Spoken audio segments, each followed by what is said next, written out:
We're finally on our last Acts video. It's Acts 28 today. Woohoo! If you didn't watch Karen's video, then go and watch that before this one because it ties in together.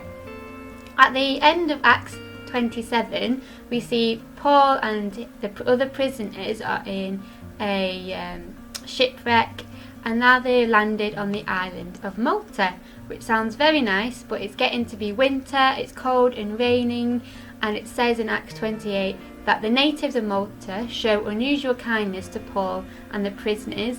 They put a fire on for them, get some food for them, and whilst they're doing this, Paul's getting some wood for the fire, and a snake wraps around his hand. And the Maltese people are like, oh, Paul must be a murderer because the waves didn't kill him, but the snake is going to kill him. But Paul just shakes it off into the fire and nothing happens. So then the Maltese people, okay, this guy must be a god then.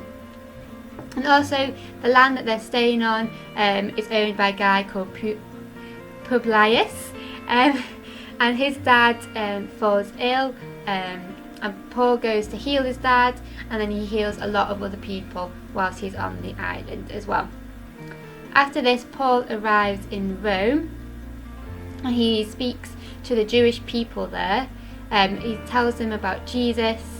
Some of them believe and are convinced by what Paul is saying, but a lot of other people are not convinced about what Paul is talking about. Paul gets annoyed and says it's true what the prophet Isaiah says, that some of you will hear and listen but will not understand and will not believe in Jesus, will not believe in salvation. So I'm going to take this message of salvation to the Gentiles. The Gentiles are people who are not Jews. For example, there might be a Samaritan, or just someone who has a different belief, someone who's not Jewish. Paul says he's going to take the good news of Jesus Christ to them instead. After this, it says that Paul stays in Rome for 2 whole years and continues to proclaim the good news. Even through everything he's been through, he's been in prison, he's been shipwrecked, he's seen God look after him this whole time, and he's still proclaiming the message. Also, Paul has started to fulfill what Jesus says at the end of Matthew. In Matthew 28, it's called the Great Commission, and Jesus tells his disciples to go and take the good news to all nations, and this is what Paul is starting to do.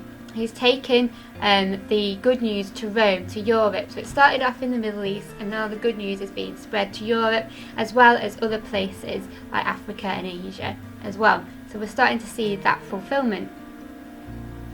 And we know that the gospel, because Paul says he's taking the gospel to the Gentiles, we know that this gospel is for us. It's not just for the Jewish people, it is now for everyone, and everyone has a chance to repent and believe in Jesus. And we can learn from all of Acts.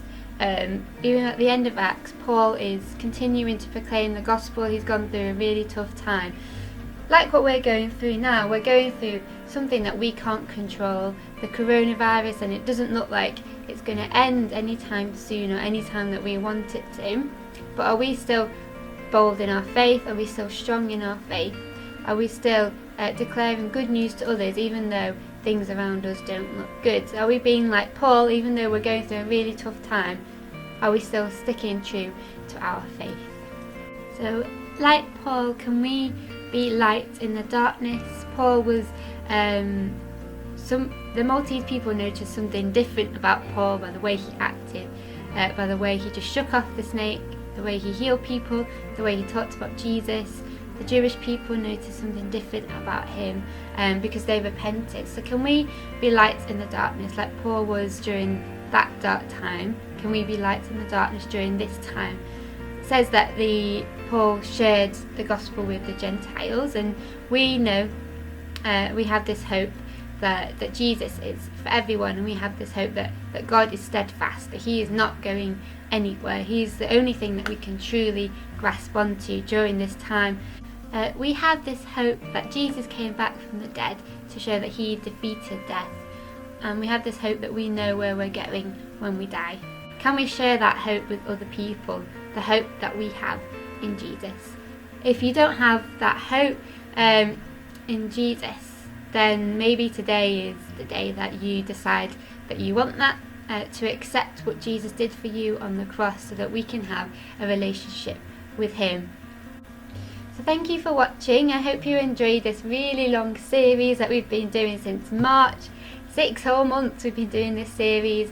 If you've been watching us from the very beginning, then well done. You get a metaphorical gold star. And if you are interested in anything that we do, you can get in touch with the Eden team on our Instagram or on our Facebook to find out what we will be doing next. Thank you so much for watching. Bye!